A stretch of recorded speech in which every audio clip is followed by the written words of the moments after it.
Nearly 2 weeks into the war, the Ukrainian president is rallying his people in the face of increasingly dire threats. As Russian forces continue to raze his nation, Volodymyr Zelensky delivered an early morning address from a secret location, describing Ukraine as a superpower of spirit. Vladimir Putin vowing to eliminate Ukraine, calling Western sanctions a declaration of war, warning the West that imposing a no-fly zone, a Zelensky plea rejected by President Biden, would trigger a wider war. It is already the most dangerous battle in Europe since World War II. Ukrainian cities under siege, more than 1 million refugees on the move, the capital Kyiv surrounded by Russian forces. Our senior foreign correspondent Ian Pannell is on the scene. Good morning, Ian. Yeah, good morning, George. We've just returned from the town of Irpin. This is about 50 miles northwest of the capital, where Russian forces are shelling and killing civilians who are trying to flee. And we're seeing hundreds of thousands of people across the country who've now become targets as Putin's objectives and tactics in this war became ever clearer this week.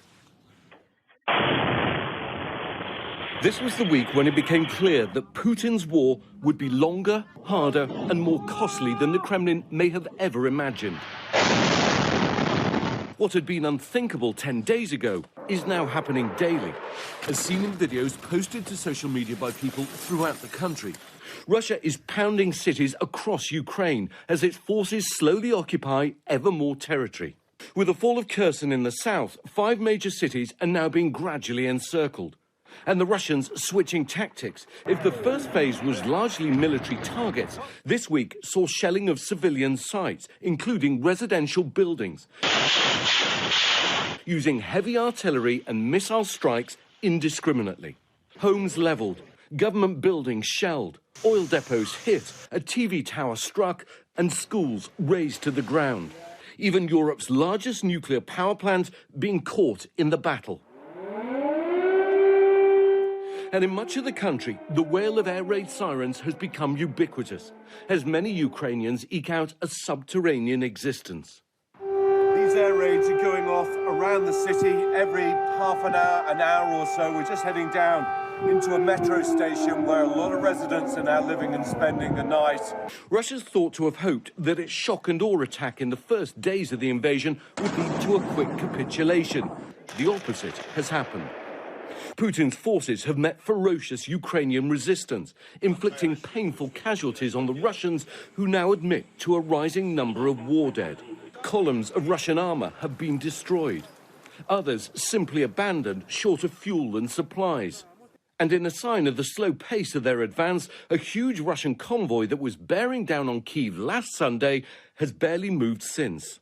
And President Zelensky, perhaps more defiant than ever, formally applying to join the European Union and telling me at a press conference a few days ago that he'll do whatever it takes to protect his people. For how long can you hang on? I don't know how long, he told me. It doesn't depend on time. It depends on us. Posting videos from central Kyiv, Zelensky dressed in combat fatigues, addressing his people in an effort to show strength and reassurance. But Zelensky's angry that he won't get the no-fly zone he wants from NATO, adding, all the people who die from this day onwards will die because of you, because of your weakness. Amid the sounds of war, Russia and Ukraine have held 2 rounds of ceasefire talks in Belarus this week. Russia agreeing to humanitarian corridors for 2 cities that it violated almost immediately. But in Moscow, Putin insisting that everything is still going to plan, despite evidence to the contrary. Almost overnight, the country's become a pariah state, major international companies divesting, and the US going after Putin's supporters and some of Russia's richest men, sanctioning 19 oligarchs and 47 of their closest associates and family members. The Kremlin's response has been to plunge ever deeper into tyranny. In the past week, authorities have moved to try to snuff out what was left of Russia's free media, imposing full military censorship, blocking Facebook, Twitter and the BBC's Russian service. But this is a dangerous moment.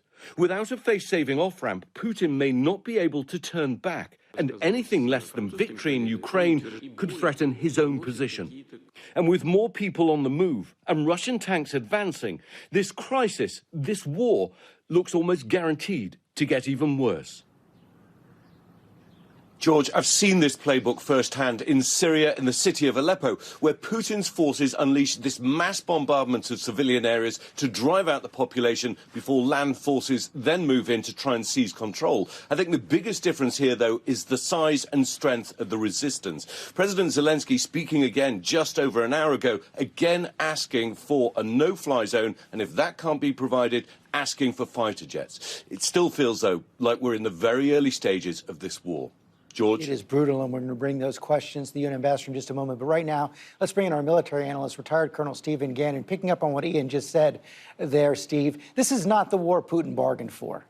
It certainly isn't, George. Some of the things that we're looking at is the gross incompetence of the Russian military. The third largest military certainly is not performing that way. But the Ukrainian military is really what the real surprise is here. The way that they've been able to improvise, the way that they've been able to trade space for time. They're focusing their defenses around the key cities of Kharkiv and Kyiv and Kharkiv. But right now, all the Russian movement is down south, where the Ukrainians aren't focusing their defenses. So does this enhance the prospects for a negotiated peace, or have we crossed that Rubicon? I think at this point it's going to have to be a negotiated peace, George. The Russians cannot achieve their political goal. Putin cannot achieve his political goal. One military analyst is saying that within 3 weeks the Russian military will be exhausted. The economy might not be much better, but the way that this battlefield looks right now, Mr. Putin cannot accept this. He cannot look for a settlement here because this map is a humiliation. And you're saying he doesn't have the means for a long-term occupation? He doesn't have the troops. He would have to probably double or triple the number of troops that he has in Ukraine right now. But we think that what will eventually happen is that the settlement will occur, and he will have to negotiate some kind of face-saving agreement. Steve Gannard, thanks very much. Hi, everyone. George Stephanopoulos here. Thanks for checking out the ABC News YouTube channel. If you'd like to get more videos, show highlights, and watch live event coverage, click on the right over here to subscribe to our channel. And don't forget to download the ABC News app for breaking news alerts. Thanks for watching.